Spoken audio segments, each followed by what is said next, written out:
If we look on the men's side, we have Adam Cole, who's secured his position. We have one more match to go, one more semifinal, which is going to be Samoa Joe versus Kyle O'Reilly. Who do you think ends up in the finals at Double or Nothing, and ultimately who wins on the men's side? I could now see, because the way they've done this, feels like they're going to try and find a reason to take Joe out of this tournament. Okay. With this whole Ring of Honor, Jay Lethal type of angle. Right. I could see them knocking Joe out this round and bringing in somebody to face Kyle O'Reilly, who would then face Adam Cole in the finals. Oh, you mean like completely taking Joe out? Yes. Like a pre-tape angle where they just demolish him. They hurt his arm. He's not able to continue. But instead of this bye, Kyle O'Reilly, we've brought in so-and-so. Although that does ape the women, but that was due to circumstance. Sure.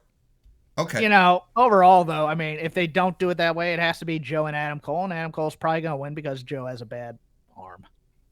I'm with you. I think Samoa Joe. I don't think there's going to be any real shenanigans. I think they telegraphed the ending on Dynamite this week when they did the little, elite promo, Undisputed Elite pre-tape where they were really hammering home, between Kyle O'Reilly and Adam Cole. Oh, we're friends, but we're gonna get through this and so on and so forth. And they're not going.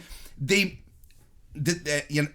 even supersedes the entire theory. Like if you go a little further, I think they created unity within the Undisputed Elite group, because I'm convinced that they're setting up an Undisputed Elite Bullet Club match for Forbidden Door.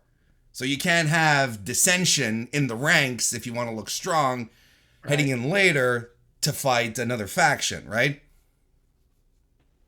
Does that make sense? Yeah, no, it makes perfect sense. So for all those reasons, I don't think Adam Cole and Kyle O'Reilly's happening. And your pick would be Adam Cole, and so would mine be, honestly. I think that makes the most sense. I can see finger poke of doom if they put O'Reilly over Joe, though. I could see that too. Oh, you could. just to give Cole heat, but I think overall though you're gonna get Joe versus Cole, and it's gonna be a hell of a match probably. But the arm's gonna work its way into there. I think so too. I really like. I really like the. Was it you who was talking about this? I think just on Shake Them Ropes last night, where you were talking about how Joe was slowing down. Oh yeah.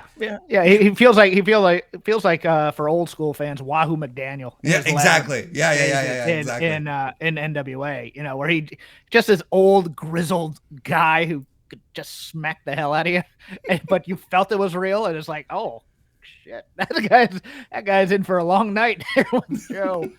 But Adam Cole winning makes the women's thing very interesting, because both of my co-hosts think that it's going to be a king and queen of prom situation with Adam Cole and Britt Baker winning it. I personally think Toni Storm has to win this thing. I'm kind of with you on that one. So clearly, we do have two more matches left with Toni and Britt on Wednesday. Ruby and Chris Statlander on Rampage Friday. I see Toni winning as well. Like there is much more value in a strong Toni Storm coming out the gate and defeating one of the top women, right, in Britt Baker, and establishing her as a top star, because I still think they still have trouble with top women baby faces in the division right now. They do. They cooled her off tremendously after the debut, which was ridiculous. She needs to be built up, because look, there's still some WWE stink on her, in my opinion, to a lot of fans. She's great. Let's establish her as an ace in the division, and let's not make the Ruby Riott mistake, which was hot debut, came in and wrestled a few more times, wrestled 50-50 matches, took her off TV because we didn't have anything for her. Now we've kind of brought her back, but she still gets a great reaction. Not as big. Toni Storm's an ace. She looks better than I think she's ever had before. I'm here for it, and it really needs it really needs a babyface ace because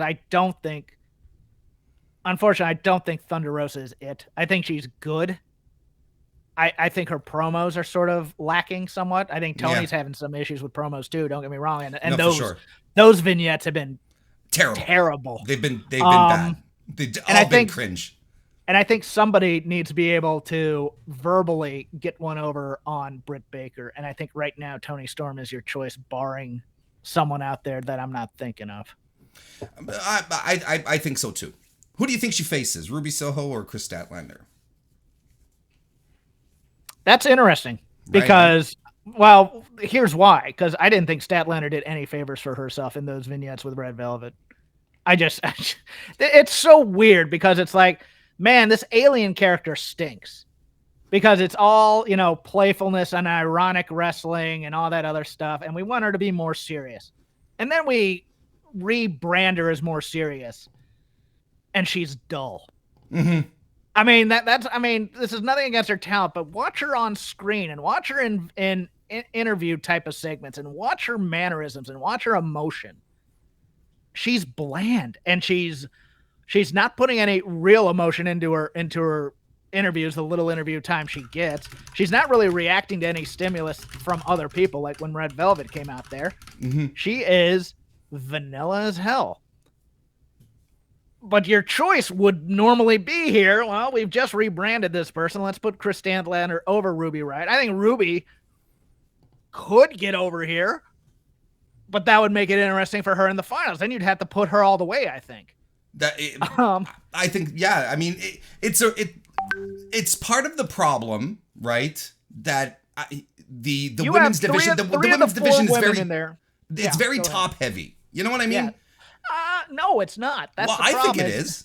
I don't think it's top heavy. I think it's mid heavy, and they need to break out one of these people from the mid to the top. I mean, upper mid, because Ruby, Chris Statlander, and Toni Storm all need a huge win right now.